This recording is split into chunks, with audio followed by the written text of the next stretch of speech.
What's up? It's your boy, the journalist, Cutface Carltino, Jamal, your friendly resident alien, aka Carlton Bell. I wanted to talk to y'all today about extrasensory abilities. That's my educational thank you note word of the day. As you know, there's such a thing called a hermaphrodite. We have intersex. This is a term I learned yesterday. It's kind of like a hermaphrodite, but they appear male or female on the outside, but they have the opposite sex genes on the inside. So a person with a penis could look like they, for all purposes, have a penis, but inside they could have a vaginal canal and ovaries. And yeah, I have one testicle. I was born with one testicle. And while I was in jail, I was told, I kind of opened up about it. I said, I only have one testicle. I don't know why I waited till I was in jail to say that, but uh, apparently there's only 6 people on planet Earth out of the whole 6 billion people who have one testicle or hermaphrodites. Then I got into my prison, and I started going to the dictionary. I have a dictionary right here.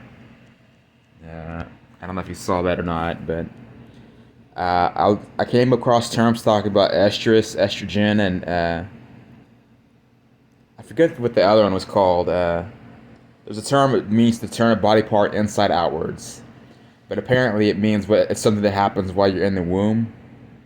And I'm sure if I read into this more, I would realize that maybe this whole intersex thing or whatever is more common than I would like to think it is, or this whole hermaphrodite thing.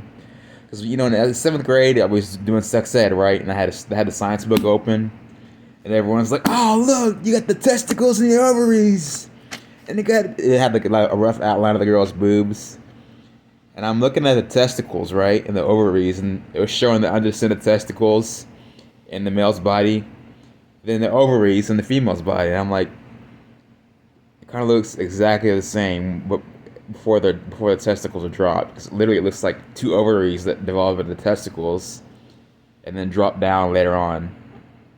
And so then I found that term in the dictionary. It's called, like, I can't remember what it's called, but it means to turn a body part inside outwards. And I was reading it. I didn't have a phone, to search for it. But I'm like, the only body part that could really turn inside out or outside in is the penis. And if you think about it, and girls have a clitoris, and so that's what intersex means, right? Intersex means that there could be somebody who has both girlish and guyish outside features. So they could have like boobs, and they could be a girl with a vagina, but have a clitoris that's very large, it's like that resembles a small penis. Or they could have a guy could have a penis, and inside have a vagina, and but then there's me. I have one testicle, and apparently uh, something else. I don't know what yet, because they shredded my records at the hospital. In fact, whenever I was going to pick up my records, a shredding company pulled up right as I was going into the building, and that sounds kind of suspicious. But so I watched X-Men, and Mystique is a very unique character, right? She can transform into a girl and a guy. And apparently in Native American belief, they have what's called stigini, which is like shapeshifting. And that's where, I don't know how it works, but apparently Native Americans can change their look however frequently. Apparently I'm pretty sure I saw a guy shrink by about 8 inches from one point in time when I saw him to another point in time, and that was about 2 years later. So he literally went from he went high, he got taller actually. No, he went from being a little shorter than me to like the same height as me or taller. And I'm like, huh. So maybe there's more to all these superheroes and these, Batman and Superman and uh, Wolverine, Bruce Lee, able to Jumper. I don't know about Jumper. That seems a little far fetched, but I've always believed in martial arts where you can shoot electricity out of your body. In fact, I was able to do that after I had the guy teach me a certain exercise to do. I could zap things without even charging, like you building up static electricity. And as soon as I stopped doing the exercises, it went away. And then I got so strong in jail, I was doing like sets of 800 crunches. Like I would literally be sitting there for like 40 minutes doing crunches. My arms would get tired before my stomach did.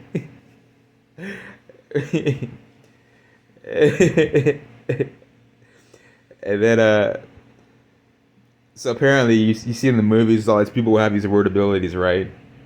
And I totally believe it's like this, not even acting, like, you know, mathematical prodigies, or maybe people who are so good at science that can like do things. And then I read a comic, right? It was a Spider-Man comic, and that one guy was able to build a spaceship. And I watched a lot of weird shows growing up. Sabrina the Teenage Witch. I think I actually dated the girl that was about. She was very lovely, very very lovely. And anyways, uh, and then there was I watched Smallville with Clark and Lex Luthor. That's such a messed up name. Like Lex Luthor is the guy. Like it's a white dude, right?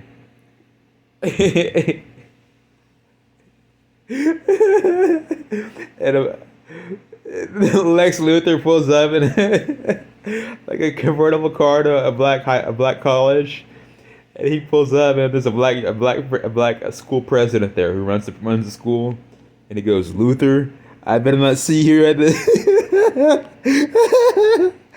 What kind of reverse psychology is that? He goes, "I better not see her at the school anymore, causing any more trouble." And it's a bald white dude looking like Jeff Bezos. So, in Smallville, Clark, he's not from this planet. He can build spaceships. He has a spaceship that I guess he landed on or something, or that he builds. And he got Starving Marvin, you know, from South Park. And you gotta love Starving Marvin. He's a baby. He's like inbred with like all this knowledge of how to build advanced concepts, right? And he built a spaceship at a young age, or one crash. I think originally it was he built one. I'm pretty sure that's what it was.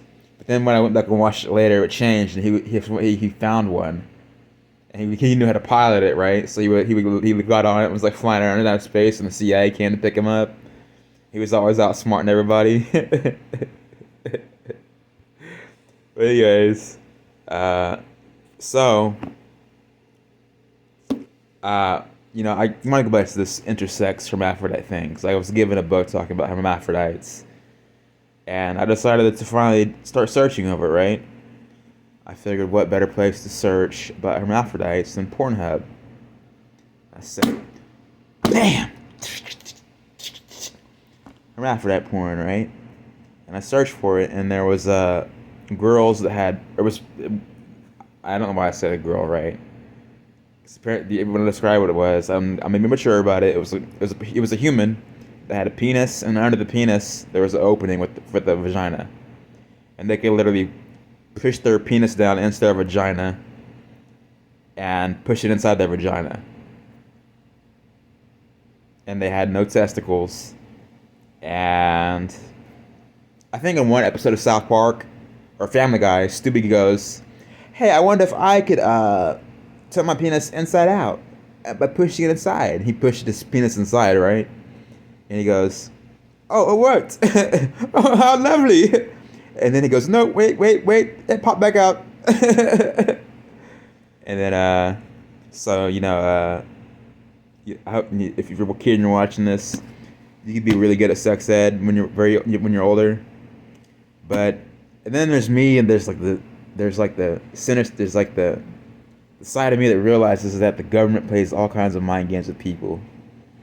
And I'm thinking, what if they want me to think? You can just change sexes without pills or something by just rubbing your clitoris, this in your penis, and then all these meds they're pump people on. Oh yeah, just don't worry about it. And then all of a sudden, what do you know? You're a girl, and you can never turn back, right? But Mystique, what she does is she can literally turn into a girl instantly, then turn into a guy, and then turn into whoever she wants to be. She can shapeshift. You know, everybody has their own gifts according to Carl Jung. Carl Jung I like his form of psychology. I like it better than philosophy. I know that's damn right, because philosophers piss me off. And anyways, Carl Jung says that when you have a dream, anything you can do better in your dream that you can't do in real life signifies something that you have locked in your DNA, like genetics. It's a gift that you're gonna be able to do in the future. And I've had dreams that I've turned invisible on people. I'll literally be walking along through the woods and there'll be like a team of hunters after me, like highly trained mercenaries, and I turn invisible and start levitating in the air like Goku from Dragon Ball Z. And they'll be like, "Wait, you just turned invisible!" And all of a sudden, I'll be sitting in a tree, like just sitting there, right? Kind of like in Predator, the movie Predator, uh, and then in the Alien comic I read, they have a spaceship. It's like a 1,000-year-old spaceship. They're 1,000 years old, and they're super intelligent. The people at Area 51 can't figure out how their spaceship works. And apparently, what they can do is they can hypnotize people just by thinking stuff, and make people fall asleep or do whatever they want to do, whatever they want them to do. And I'm like, I would like to believe in that, right? But I also believe that, like, if one person could do it, shouldn't we all be able to do that? They look like they're depicted as being green aliens, but whenever they're in, it's because it's kind of like a twist, right? They look like green aliens, but when they're in Area 51, about to be dissected, the doctor says I can't operate on normal looking humans. So apparently they're not green aliens because they're normal humans in appearance to the people at Area 51, right? And they finally escape, and they find their ship because they Area 51 couldn't figure out how it worked. So they thought somehow that it was a knockoff. Somebody played a hoax in the government and got them to just pick up this ship and ship it all the way to Area 51 on the back of a truck bed. And then what happens? They put it in a display at a roadside cafe called Earl's Roadside Cafe, and this UFO is like sitting on top of a pole, and it looks like some kind of like cheesy tower or whatever. They have all these novelty items from movies and stuff, and yeah, I noticed that I'm really good at observing things. This might be a little weird to talk about. Actually, I don't want to talk about it. I'm not going to talk about that. It's a little much for this sex ed lesson. But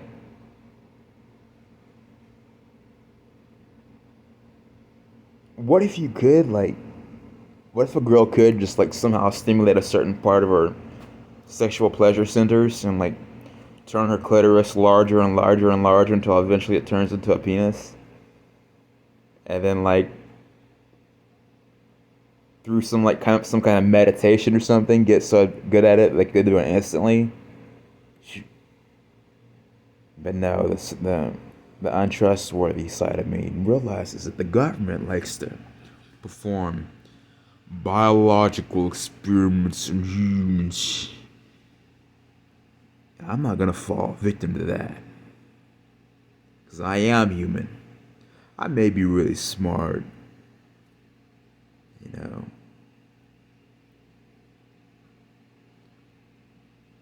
But, anyways,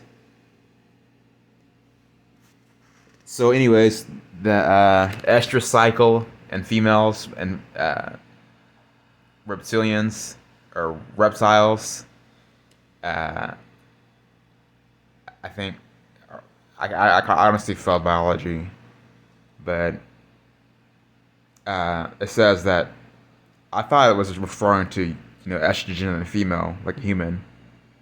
That whenever a woman's going on her period, a certain part of her estrous cycle, she's more susceptible to being seduced and put into heat. Uh, so literally, uh, yeah, kids, and then I always took sex that serious. Like everyone else was busting a laugh, and I was just like, I don't know what's so funny about that. And like a seventh grade, they showed a video, right? And it was an infrared video, and you could see that they showed like some guy getting an erection, and you could see the blood flow like get warmer and warmer and warmer, and it would get bigger and bigger and bigger, and finally it was like rock hard. And they were like, the kid behind me was just busting out laughing, and I'm just sitting there watching, like, I'm taking notes, I'm taking notes. And then I was a really quiet kid growing up around groups of people. Any good notes on this page?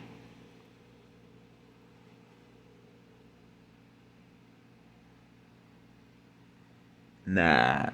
All right. I'm just I really don't. Yeah, I kind of would like to believe that everyone has telepathy. Like they can do stuff like that. Because sometimes I think things and people do what I think, but then like what would like if everyone could read everyone's mind, then we wouldn't have to ask each other questions, right? So something's not adding up.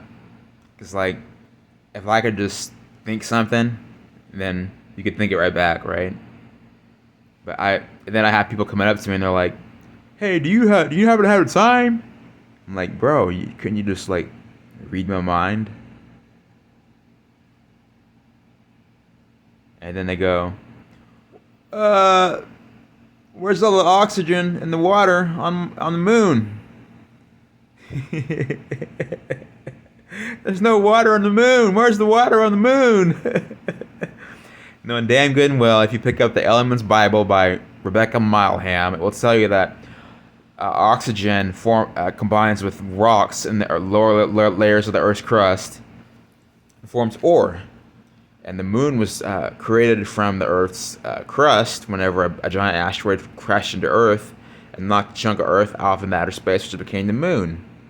So if Earth's crust has oxygen from the atmosphere in it, and the moon has oxygen in its crust, silicon oxides and aluminum oxides, all that good stuff, and deuterium, that would tell you if you just use electrolysis to separate them, you would have hydrogen and oxygen. When you ignite it, you would have water.